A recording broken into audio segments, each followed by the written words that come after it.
I'm Stacy Sutherland. I'm Executive Director of Crisis Care International, and we are sponsoring this webinar. Today, it's part of a series of webinars that we're offering, and this topic was requested, so we're really happy to do it. And I'm very happy because we have someone who's actually a subject matter expert on spiritual abuse and religious trauma, and that's Dr. Phil Monroe.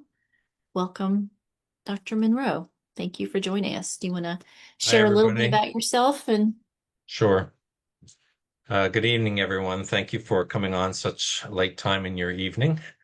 My name is Phil Monroe, and I'm a psychologist in the Philadelphia area of the United States. I run a practice there where we are specializing in trauma care, but especially spiritual and religious trauma. So that is something that we do find a fair amount around the world. And so I'm happy to talk about it here tonight. Enjoyed a couple of trips to Morocco and pleased to be able to connect with you all this way. thank you. And just want to share with you guys a little bit about how we're going to operate this evening. In the chat, you are very welcome to send questions, comments in the chat. If you prefer to remain anonymous, you can always send a message to me on chat individually. Just send it directly to me. And if it's something to pose a question to pose to Phil, I'll do that. If it's a comment or you want to share a little bit about your own experience, that's fine too. We really welcome your engagement. We just want to make sure that your privacy is protected as much as possible. So let's go ahead and get started on this topic. Phil, can you help us understand a little bit what is spiritual abuse and religious trauma? Yes, and just a minute, you can put up the slides and that first slide that has the definition, or the second one, I think it is. But we use these terms, spiritual abuse and religious abuse, and religious trauma. And I do have a definition up here, and we'll get into that. But before we touch on the spiritual and religious side of things, we know the word abuse, right? Abuse is the wrong use of something, misuse of something for another purpose than it was designed for. So you can think about domestic abuse. Domestic abuse, there's supposed to be mutuality and a shared relationship, but domestic abuse can be when one person is misusing the relationship and the person for their own benefit. And of course, they can do that in a lot of different ways, right? They can do it with financial control. They can do it with sexual coercion, right? Name calling, character assassination. There's a lot of different ways that domestic abuse can take place. You don't even have to touch somebody to threaten and scare them, coerce them to do something that you want. Abuse is all about control. Now, it doesn't mean it's always intentional. And so we know that in, some forms of something that might even be child abuse, that a person might not intend harm, but in fact they have done it. So there's certain actions, like if I whip a person in my family, that's going to be a kind of abuse, right? That's me abusing them, maybe to control them, to get something from them.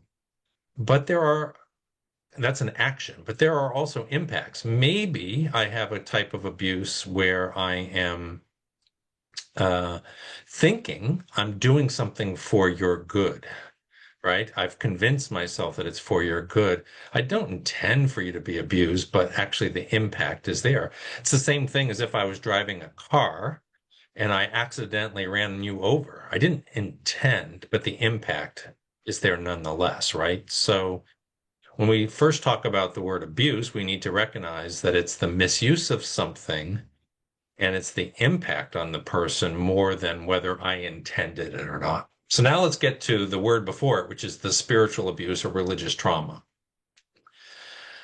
Spiritual abuse, then, is just highlighting the fact that we use of religion, faith, belief, or practices, or texts in order to coerce, control, or damage another.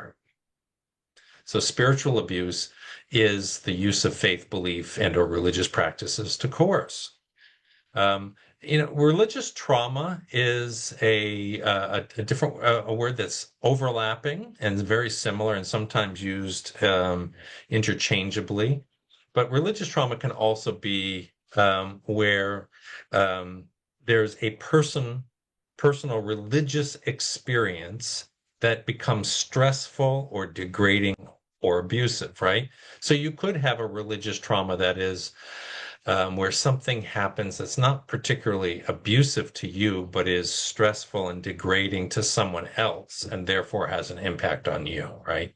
Maybe you learn that a beloved religious leader, spiritual leader, has been doing something that is harming other people, and you were there supporting them. And so you feel some sort of religious trauma in there. Might not be abuse to you, but it probably was to somebody else. So there's overlapping terms there. And if you put that slide back up one more time, Stacy, I'll just want to get to that second part of that slide, that oftentimes people want to ask this question. Can spiritual abuse be a one-time event, or is it a pattern? It is usually a systemic or systematic pattern of coercive and controlling behavior in a religious context. However, just as we know with domestic abuse, child abuse, I don't have to do it many times to, it can be a one-time event, right? Now, most people are against abuse and they don't believe it has any place in any of our communities, especially our religious and spiritual communities. But in fact, it often can be and it often is in subtle ways. And so it's easy to say, yes, here's our definition. It's the use of faith and belief in an attempt to coerce and control. And it's characterized by a pattern of controlling behavior. But what does that actually look like in the moment? And so here could be a few examples. Can I exploit you, like by playing on your emotions to get you to give more money to something that I want? I don't need to name names, but I know of some well-known, famous on television religious leaders who are, crying to their supporters to give them enough money to buy a jet so they can do more ministry for God. And it's a manipulative attempt, and there's an exploitation. In fact, it's exploitation when they say, you know what, if you give this money, then I will be able to you will be able to have good things happen. God will bless you, right? That's a manipulation. There can be enforced accountability, and that enforced accountability is usually about things that aren't central or even core to the religious belief system, right? Are you giving enough money? I'm checking in. You have to give at least, you're not giving this money, or we should even tell you how you should spend your money. We're going to tell you that you shouldn't buy that thing, but you should do this other thing instead. We're going to tell you who you should marry. We're going to tell you which job you should take, or whether you should give up all of those things and work and do ministry by itself. So that kind of enforced accountability and control. That's also the same as the next one, censoring and decision making. Like, nope, we get to decide for you. There are requirements for secrets and silence. You saw something that wasn't right and you want to speak up about it. No, we must keep silent. We wouldn't want to bring ill will to the name of Christ if it's a Christianity or, to another religious figure, right? So there's this secrecy and silence. You have to conform. If you want to be part of us, you have to conform and do it this way. Otherwise, we're going to banish you, right? We're going to kick you out. Again, we'll get to a moment talking about we might have difference of opinions about which religious beliefs or texts are the most important. That's not abuse just because we disagree. When it becomes a character assassination, like if you don't conform, then we will destroy you, right? Again, control through use of sacred texts or teachings. And oftentimes those aren't even the central teachings. They're, sort of secondary teachings that maybe not everybody even agrees on, but we're going to make them the primary. A suggestion that the abuser has the defined position, so therefore you can't question them. You must obey them. Anything less than that is working against God. And if you won't do this, we're going to give you the cold shoulder. We're going to isolate you. And, we have this superior. So these are some of those examples that might be happening. So Bill, almost, I noticed on there, yeah, let me sure. just interject for a second, because I noticed on there, there's one of the themes in this is um, kind of an encouragement to don't trust yourself. You can't trust yourself. You can only trust these people that have Yep, special knowledge or wisdom. yep, And so even if that's really confusing for somebody, if you have a gut feeling something's not right here, but you're yep. constantly told not to trust yourself, don't trust your own feelings or Right. instincts. And that can be something that you might experience in life. Maybe you already had a sense of, can I trust myself? Maybe you've been raised in other settings where you were told not to trust yourself, or especially not to trust your feelings. You can trust thoughts, but you can't trust feelings. And so this is a setup in some ways for somebody to come along and say, see, you can't really trust those things. You should trust my interpretation of them instead. And so that does become one of those red flags that we might want to take notice of. Whenever I come up with a concern, I'm told right away not to trust my own intuition, my own thoughts, my own feelings. Somebody else knows better than me. Mhm. Whereas what you would want to see is when you bring something that somebody would show some curiosity towards, oh, tell me what you're feeling, tell me what you're seeing. It doesn't mean it's right. Of course, any one of us can have distortions, right? We're not saying that that's not possible.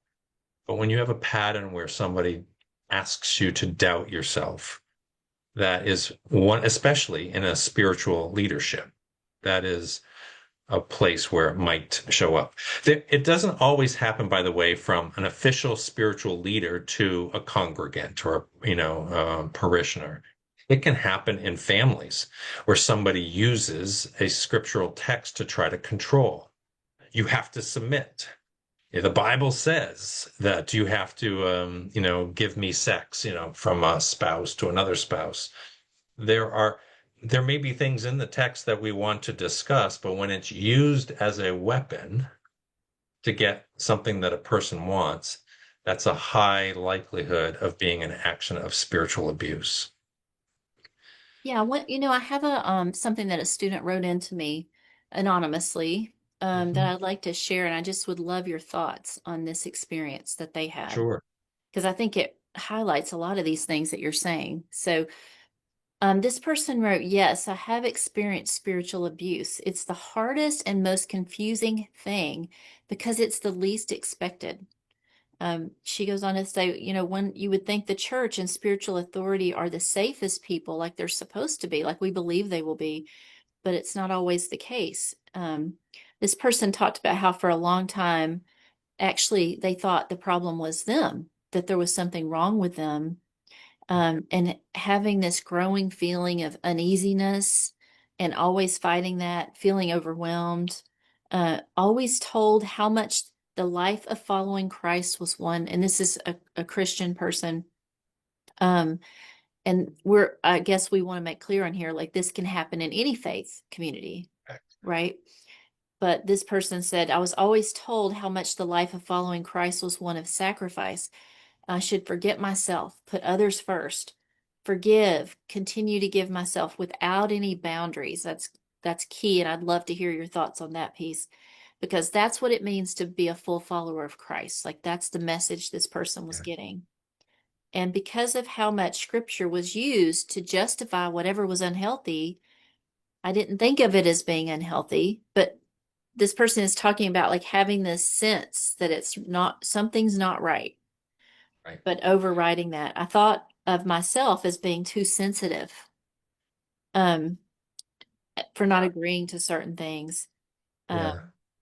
and also they were told themselves that they were too sensitive Right. many times. So Right. And many that things. is notice that in some of these situations there are rules for you, but not for me, right? So the application is that the person who is trying to do or is using spiritually abusive practices is you should doubt yourself. You should, give me full access. You should, the rules are for you, to follow. You should submit, but not for me. I'm the leader. You can't question in reverse, right? So leaders shouldn't be questions. Rules have to be followed and even protected. And so you've got to go further than what is required. If you're really a true, follower. And by the way, this can happen not just in religious context, it can happen in any place where there's an in group that wants to coalesce around a set of ideas. It can be a political group, it can be a religious group. The reason why we're talking about spiritual is because it has that layer of God. Maybe I'm part of some club and I don't like the rules. I can leave and go join another club easily, but it can be confusing. Like, oh, wait a minute. Do I have a problem with God? Mm. If I do this now, it has a huge, and this is why it's so making us crazy because it feels like it's everything. Either I'm in or I'm banished to the outer darkness kind of thing. Well, and also using these concepts, these things like loyalty and forgiveness, and really Yep. manipulating those and how we feel Yep. about those. Who Yep. doesn't want to be loyal and who doesn't want to be a forgiving Of person? course. Of course. You know? And so it causes the question, I must not be because this person who seems to have a lot of wisdom. And maybe you've had really good experiences with that person as well. I was thinking about this before, like in domestic abuse, the reason why someone stays in a domestically abusive relationship is because it's not always bad. There were good times. There are good times. And you think like, well, that's really weird. Maybe there's something off. Maybe they had a bad day. Maybe it was me. And then it comes back to no, actually, in the end, you need to serve the system. You exist to serve the system, not the system or the leader serving you, right? The organization, the system is more important than the individual. Yeah. We can really hear in this story from this student Yeah. just how confusing this Yeah. was over time. I mean, in this kind of thing, sitting in this, living with this, interacting with this constantly, regularly enough, I mean, what's the impact of that on someone? Yeah. Yeah. And I think I want to just highlight one more thing before the impact. I'll just say, Mhm. like, there are certain tools that are most frequently used. Ignore your concern, Mm. overpressure or coerce, isolate, with a threat of rejection if you don't cooperate. So let's talk first about one thing that some people like, well, I'm in a church where, or I'm in a place where you have to agree with a certain doctrine in order to become a member. Okay, you might disagree with this. So an example that maybe if you've been around Christianity and Christian churches is there's disagreements about baptism. Do you baptize only adults or do you baptize infants or both? Some churches, it's one and not the other. So if you decided that you wanted to join this particular church and they had a specific belief that said you really need to believe this about baptism to become one of our members, you can attend. We'll love to have you as an attendee, but if you become a member, you're saying you agree. So that's a disagreement, and you might decide, well, I guess I can't become a member. Where it becomes spiritually abusive is if you don't change your viewpoint to ours, we are going to control, we will reject you, we will shun you, we will never talk to you, we will get other people to pressure you in order to do this. Because if you're really a true Christian, you'll believe what we believe. Now we've gotten to character assassination, doubts about yourself, right? You see that ignore your concerns, overpressure, isolate, and reject. Those are the features of how that grows. And you might have somebody say, "Oh, no, no, I just want you to believe the right things." But one of the things I will say that if you read the scriptures, you'll see that Jesus is not a coercive person. He gives people instructions or invitations. Sometimes they take them, sometimes they don't. You don't see him going after to twist their arm, bend it backwards, and force them to do something. So I'm gonna like give you a scenario here and just I want to hear what you would say about this situation. So as a woman, for instance, in my history, um, I was often told, like, as a woman, I couldn't be in leadership. I couldn't be, and I know that is there's a Hmm. difference of what people think about that. Yeah. But at some point in the faith community I was in, it became misogynistic because women began to be looked down on and looked as like second class citizens, really. They didn't have a voice, they couldn't speak up. When they tried to speak up, they were silenced. Hmm. So there's a belief system within this group, this certain denomination or group believed women can't hold leadership positions or be ordained or whatever in the church. But then it became abusive the way that it was. Yes, um, I have an example just like that where, the actually the women were speaking up about some things that they wanted to see change in the church, and they had said very clearly, the women said, we don't believe that. They actually even said, we don't believe we should be the preacher or the Bible teacher, but we do believe that we get to speak and talk about how this community can better serve us. And what happened in that church was the leaders uh, went around gossiping about them, saying, "Oh, they really do want they want these things," and they character assassinated them. They misinterpreted what they were saying, and they treated them as if they were the enemies of the church. And obviously, it created a whole lot of confusion. Like, am I overstepping my boundaries? Maybe I am being too demanding. And you could see that confusion that resulted for them because it had nothing to do with disagreements at all. It had to do with some trying to protect the church by being willing to harm others and use spiritual texts to do so. Another example of spiritual abuse, just like this, is say a woman comes to her pastor and says, "My husband is being abusive, demanding, controlling." And his response is, "Well, tell me about, what you're doing wrong. And if you would go home and live more peaceably, it'll get better." So here, what do you notice? Going through my little features here. He's ignored her concern. He is over pressuring her to see herself as the problem and the solution, and suggesting implicitly and explicitly if she doesn't, you know, follow his advice, that she's going to be the cause of something, because you wouldn't want to bring scandal to the church by getting divorced. She wasn't even talking about divorce, right? So you see, again, becomes a form of spiritual abuse. And I guess I would hazard a guess that that pastor doesn't think he or she is being abusive by saying those things. right. So, okay, you asked the question though about the impact. Let's get to that. What is the impact? Well, we've already covered some of that. Some of the impact is confusion, right? Yeah. Um, there is confusion about yourself, about God. What does God think? There's confusion about your place in the community and whether it's really safe, right? Imagine that you've had, a home, and all of a sudden the home starts crumbling around you. You would have a hard time staying in that home, right? You would not want to be in there. You would doubt whether it was really safe. It would be hard for you to go to sleep. Well, similarly, in a community where something is happening and nobody seems to be concerned about it, you would start to have confusion and doubt and fear and worry, and you might even try to placate people and like prove that you're going to be a good follower, a good member of the community. And then you do that, and it seems like maybe it'll get better, but then something happens.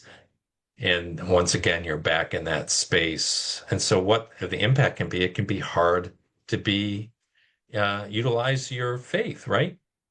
Things like singing or worship or whatever you used to do that was an expression of your faith, it might be really difficult for you to continue in that. Maybe it's even difficult to read the religious texts because they have been so twisted that you don't know whose voice you're actually hearing. I wonder if another thing that happens to some people is they conform, like they actually become like the abusive leaders or people around them. Yeah. to fit in order to not lose their community or their place. They Yeah. either become like them or they just internalize all of this abuse and the self-doubt. Um, and, as I've worked with people who've struggled with spiritual abuse and been in these environments, what I see is their confidence in themselves goes down. They find it difficult to make decisions. Yeah. It's Yeah. just the confusion, the gaslighting that goes Yeah. on. Yeah. It really, people experience a lot of anxiety, even depression. Mhm. So it can have a very powerful impact. Yes. And it's not just confusion about your faith, it can become confusion about everything, work, Mhm. decisions that you would normally made easily. You have gotten into maybe a habit of doubting yourself. And one way to feel better is, yes, to agree with the leader and just go along with it for a while. But you might find that you've kind of lost connection to yourself. Yeah. Or uh, on the other hand, some people just leave the faith community because it's not a safe place for them. Right. And that that may be something we'll talk about later, like Yeah. maybe something they need to do for a time. But there are people who really Right. just run away from the faith community altogether. And they something that used to bring them a lot of comfort, Yeah. um, No no longer does. longer does. It's Yeah. a huge loss. Right. That's correct. And it can make it hard to trust the next group or person or, situation. So it's not just a loss of trust in yourself, but a loss of trust of others. Mm. Well, we've talked about impact. Let's talk about recovery a little bit. I want to read you more of what this person said Yeah, helped sure. them. Um,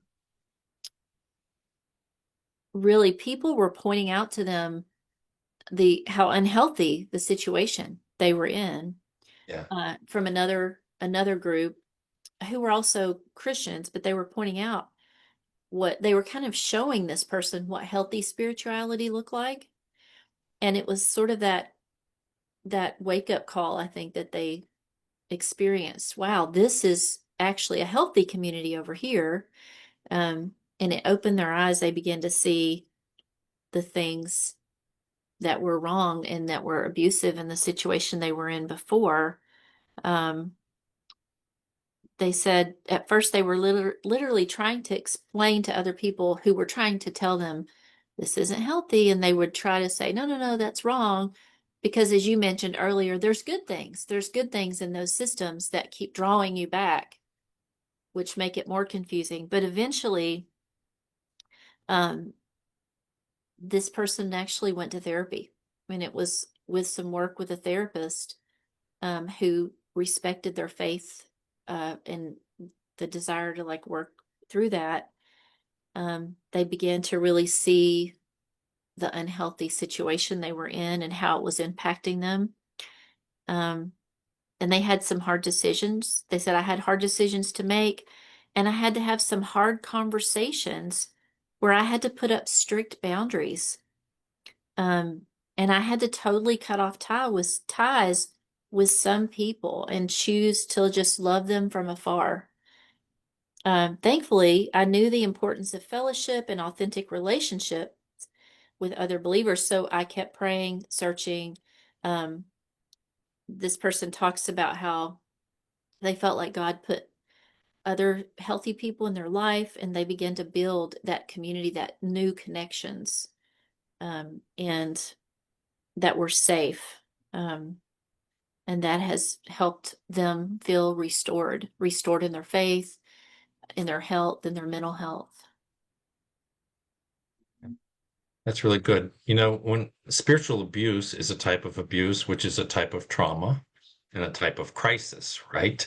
So whatever you might know is helpful for people who are in the midst of a crisis.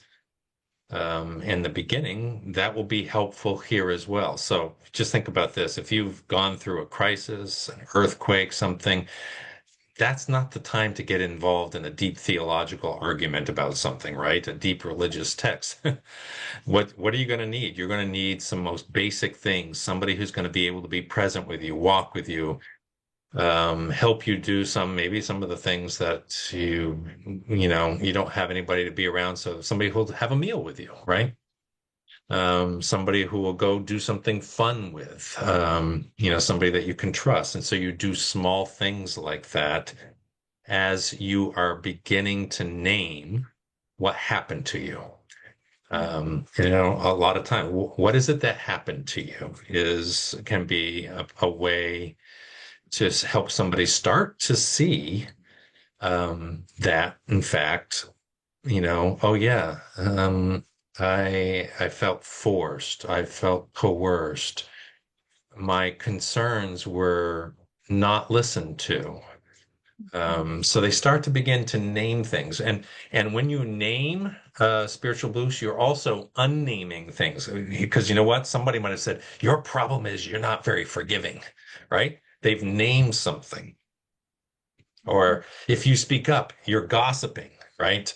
Oh, wait a minute. That's not gossip. Otherwise, we'd have to say, like, if you want to go in the Christian text, Jesus must be gossiping because he went and publicly told what the leaders were doing that were wrong.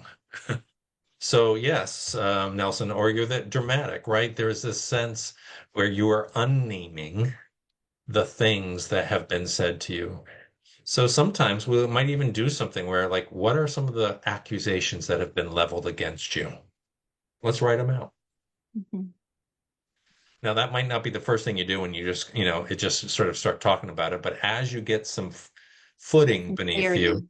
Yeah. yeah, and some stability, write out what are some of the accusations that have been leveled implicitly or explicitly. Mhm. All right. Now, what is true? Because somebody can say, like, well, you're obviously not forgiving. Oh, wait a minute, am I? Am I not? Like, what does that mean? Do I know what that means? Yeah, Harriet, Like you somebody could, could say, you're so sensitive. So I put yep, sensitive over here. But actually, the truth is, I'm discerning. yeah, right. And so and it's going to take some time. You're not going to just like, oh, I'm discerning, and that takes care of that problem because it's been told to you probably many times in when you were vulnerable. And so, for instance, Harriet said, you're angry and unforgiving and not wanting reconciliation. That's going to take a while to unwind that sensation. Is that true? Is that not true? What is so we start to study authentic views of things, like an authentic view of community. Oh, I thought, I've been taught that community was we all agree. Actually, community is where people of diverse opinions come together and still are kind and loving to each other. Despite that, they don't have to all agree on a subject. So that's going to help me begin to examine what do I want it to be? What do I imagine it to be? What do I understand to be true?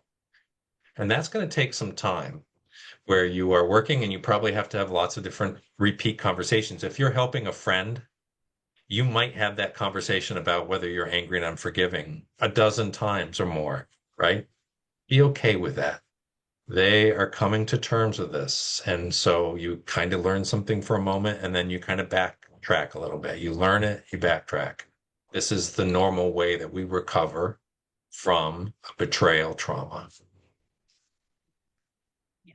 Yeah. Some people are putting some really good stuff over here in the chat. Just one person says, I think just as much as people can cause abuse, healthy people can help heal abuse too. That's really true. The Yeah, community. And the question, how can you support yeah, people being abused spiritually and they don't even realize it? While actually they're thinking their concerns are about gossip and slander in the faith community, yeah. or That's a being really, told you're just being yeah, dramatic or sensitive, yeah. or This is a yeah. really important thing. So sometimes you're the friend, you're not being spiritually abused, but you see somebody who is. It can be tempting to use control tactics to try to wake them up. But you can't use control to heal over control. So don't try the lecture route, the demand route, the drag them away route. Hey, invite them into conversations. Hey, could we talk about that? I'm concerned about that. Mhm. I'm curious how you read that.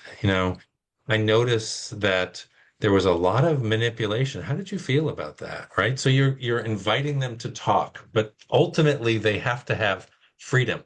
Freedom is what heals coercion, right? I have to have the freedom to even stay in the group or the freedom And to leave. I can imagine that there are people who would even struggle with that conversation with their friend because in their mind, they're getting that message, don't gossip. Are you Yep. gossiping about your leaders? And I think Yep. let's just address that right now because that's not really an accurate interpretation of that scripture about of the scripture about gossiping when you're Right. Anything, having this kind of uh, conversation. if that's gossip, then if you are a Christian, then the writers of the Bible are just gossips.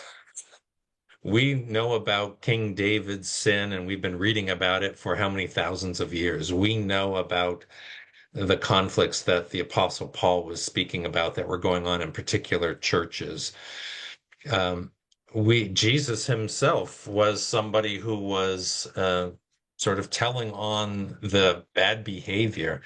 So naming things that are not of God is not gossip. It's like shining the light, and the Yeah. scripture is really clear about shining the light in dark places. And so Yeah. sometimes in order to shine a light, you have to talk about it. You have to Yeah. open it up to the light and expose it through some conversations, like Phil said about noticing. That's that's so important. That's so important to have the safety with someone to challenge, to nudge them just a bit Mhm. about what's going on. Right. Yeah. Let me add another thing that, because, just I want to respect your time, but somebody might have the question, well, I'm part of a spiritual community. How can we avoid spiritual abuse? And I would say one of the ways that you might avoid it is you begin doing some study and conversation around the topic. Um, for instance, you might start to study things that are prone to being misused, like forgiveness or reconciliation, or, you know, you shouldn't speak ill of a leader unless you have two witnesses. There's a variety of common passages that are used to try to control others. Let's talk about the sensation of control. What is it that we want leadership to look like? Are leaders to be served, or are they actually to be servants? Right? Jesus talks about being the good shepherd. The good shepherd leads and cares for the sheep, doesn't demand that the sheep feed the shepherd, um, serve the shepherd in this particular way. And so let's start as a community, start talking about what are our values? What are the ways that we want to handle differences among us? What would we do if somebody was being harmed in our midst? How would we handle it? Mhm. Those conversations are wonderful to have ahead of time. Yeah. Obviously, it's easier ahead of time, but when something happens, then we can come back and say, you know, what what is the reason why we're trying to silence somebody? Mm. It's a Is it great. for the good of the church? Is it for the good of the person who's speaking up? I mean, obviously, if somebody's in your church yelling and screaming while somebody's trying to preach, there's a problem, right? This person needs to be gently directed out of the church while they're doing that. But in most situations, when somebody has a feeling about something, well, we're going to allow them to share it. They can have their opinion and we'll explore it. So another thing that's come up on the chat, I think it's a really good um, thing to address, is about reconciliation because somebody mentioned that being accused of not being forgiving if they weren't willing to reconcile, and Yeah. we need to speak to that because I think that happens a lot. That's that manipulation you were talking about. I will say this, there is a subject of reconciliation in the scriptures. And so it is an important topic to talk about, but it often gets talked about prematurely before other topics that should be talked about. We talk about reconciliation, but not about repentance. Mhm. So if there is a broken relationship, why are we talking about reconciliation when actually we should be talking about what does repentance look like by the one who harmed? Um, do you know what happens a lot of times in relationships? The one who harms says, "Let me explain. I didn't mean it. You're taking it wrong. Yeah, it wasn't what I intended. So therefore, you shouldn't be hurt." But again, using the car driving example, if I drive over you and break your legs, should I be getting out and saying, "I didn't intend to do that, so you should stop whining and crying and get up and walk"? No, what repentance would be looking like, "I'm so sorry. Let me get you to the hospital. Let me cover your bills. Let me help take care of you. What do you need?" Rather than you need to now, though I just drove over you, get up and make me feel better. So that's what reconciliation, and that's the misunderstanding of reconciliation is. And the thing, same with forgiveness. There's a misunderstanding that forgiveness means reconciliate. If you forgive, then you're going to reconcile, and that's not always the case. You can forgive sometimes, and this could be debatable in different communities, but sometimes we're not ready to forgive. Forgiveness takes a while, or um, it'd be too premature Mhm. for us to offer it when we're not actually moved to do that. Sometimes you can be compassionate and not necessarily forgive. But reconciliation requires, as you said, a real recognition of the impact and some kind of, um, give me the Institution, word, maybe? restitution. Like it requires something, and that doesn't always happen. And sometimes it's okay to walk away. It's maybe the healthiest thing to do. Yeah. Yeah. That can be hard. I have a anonymous question from someone who's asking, what do you do if you're staying in your religious community, um, you start to resent most of the people in your church community because of their denial of your experiences. Like you're experiencing spiritual abuse, but other people are trying to do damage control around you and calming you down and basically won't acknowledge the harm done to you. You're too sensitive, whatever. You need to forgive and move on. And you just find yourself this growing resentment. How would you advise this person? Well, it's before we call it resentment, I would say there's a lot of hurt, and the hurt is ongoing. It's not just a hurt back there then, it's a hurt now because there is either willful or unintentional blindness to what's happening. And it's very hard to stay in relationship with people who absolutely dismiss your experience. No, you're not having this experience. It's not that bad. Get over it. Move on. Unfortunately, that's again a sign that says your point of view and you are invalid. And it's going to be really hard to stay deeply connected to them. So you have a couple of options. Of course, some people may choose to leave that and look for another group. Others may say, I, I'm going to be here, but I'm going to have to sort of move to the sidelines until somebody shows up and says, "What's going on?" And maybe I'll find somebody who's open. The other thing is to keep talking to the leadership, not in an angry way, but in a way, I mean, you may be angry, but not in a rageful sort of way, but to say, "Look, this matters. Do I matter to you?" And it sounds like to me that while you care about me, the concerns I have don't rise to something that you think needs something done about it, and I should put up with it. And that's destructive to me. One of the things that I suggest people learning to start to do is to say ouch. That sounds silly, but if I'm walking near you and I keep stepping on your toe and you never say anything about it, maybe I should know, but maybe one of your first steps is saying ouch. You're letting people know that in the moment that hurt. Ouch. So if somebody is talking, oh, you shouldn't, they're giving you sort of the platitudes, as we would say. This really hurts when you give me the platitudes because what you're saying is my experience doesn't matter. And there's a lot of people who actually aren't aware that that's what they're saying to you. And it can be helpful for them to say, wait, no, no, that's not what I'm saying. It does matter. Okay. So if it matters, how are you going to help me? And that means being your own advocate, which is hard to do. Not only is it hard to do if you're cross cultures, it's hard to do if you're younger, it's hard to do in so many ways. And sometimes we're even taught not to be our own advocate because somehow that's being selfish. So say ouch, try to advocate for basic things like being heard, being listened to. Um, See if you can speak their language a little bit. What I mean by that is like, I hear you say that holiness is really important, and you're asking me to ignore something that is not holy. What do you want me to do? Right? Put it into terms that they can maybe understand.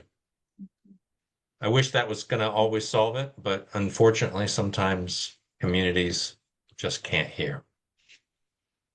Yeah. And somebody says, Nelson says, I struggle saying ouch personally because I don't want someone to know they have hurt me. It does make you more, it feels a little vulnerable to do that for Yep. sure. For Yep. And sure. there's some places where that means you need to get further away from them.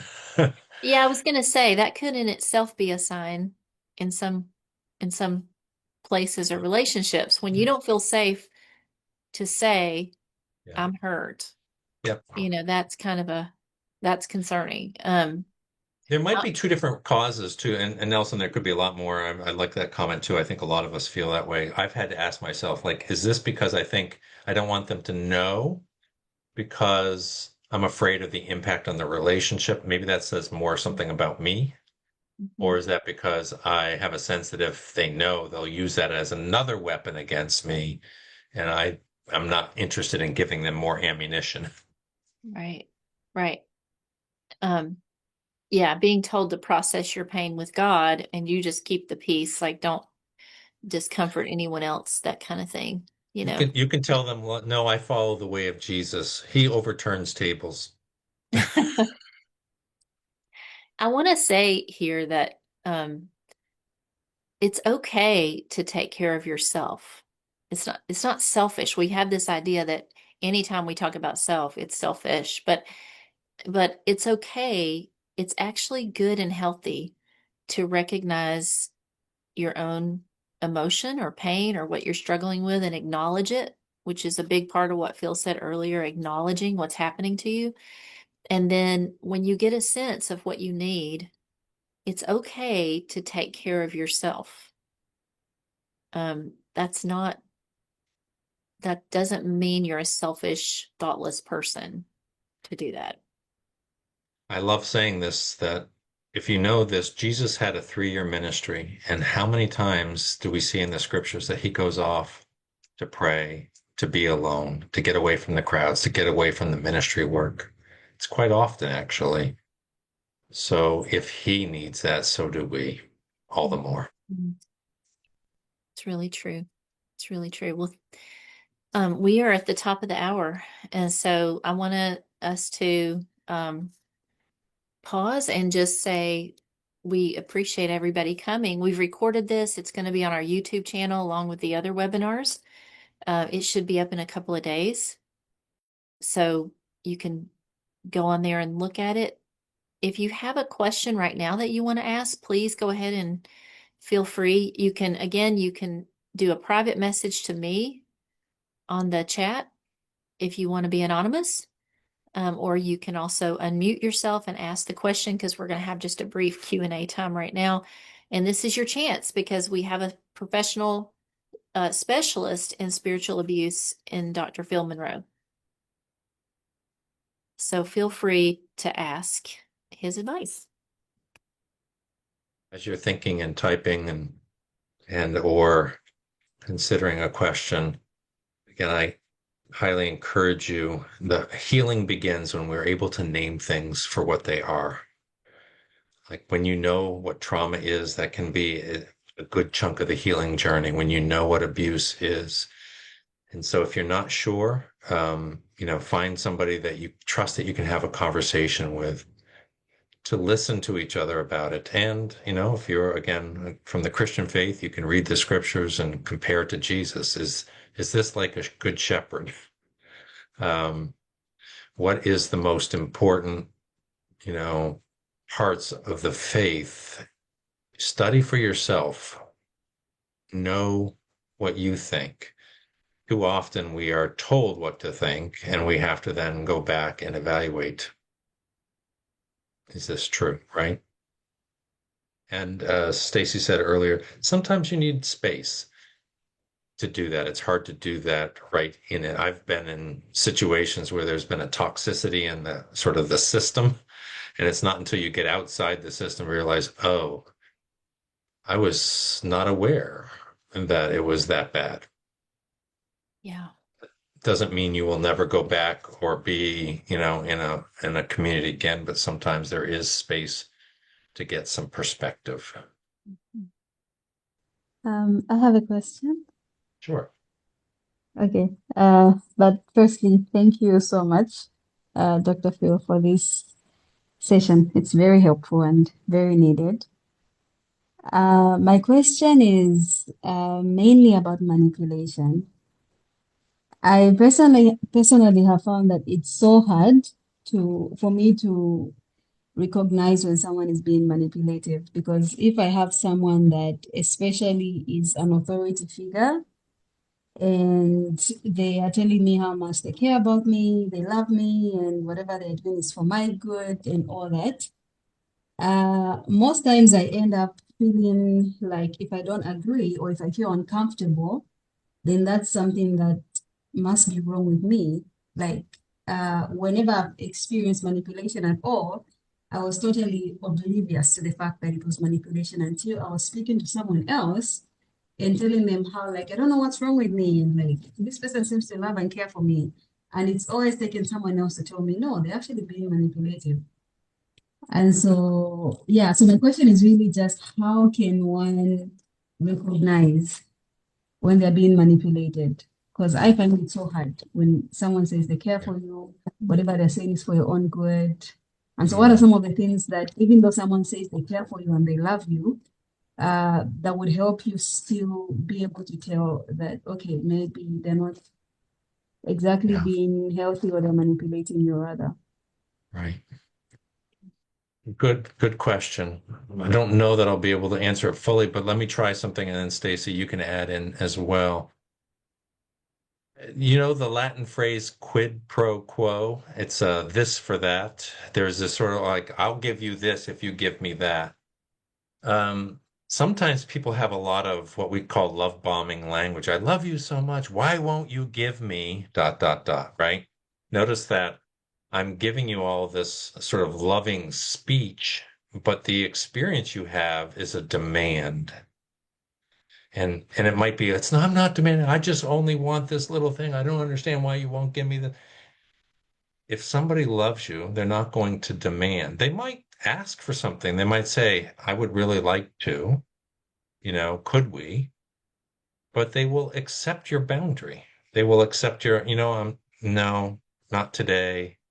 I don't think so. Let me think about it. They aren't going to, oh, come on. I love you so much. Why won't? So when you feel that implicit demand, and behind the demand is also, and if you don't give it to me, then I'm going to withhold my love.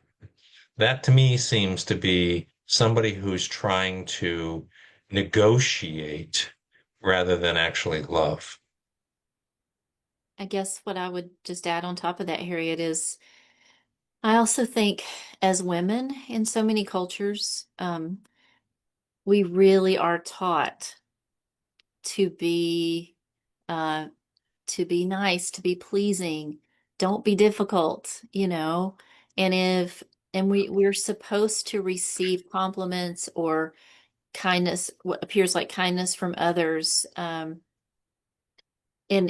if you're anything but nice and welcoming and inviting or receiving it, then you are, you're it's not acceptable, right? In a lot of cultures for women.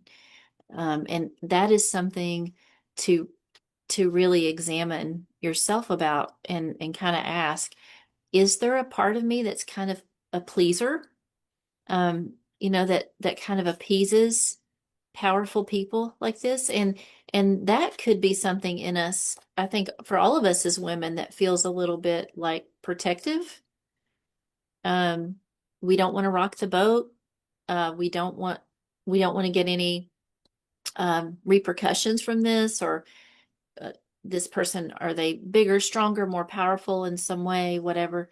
And of course, it's not just for women. It could be, many people can have this kind of experience. But I just know as women, we definitely, in all of our cultures, um, we definitely experience that kind of uh, teaching, and even maybe not explicitly, but Yeah. it's an expectation.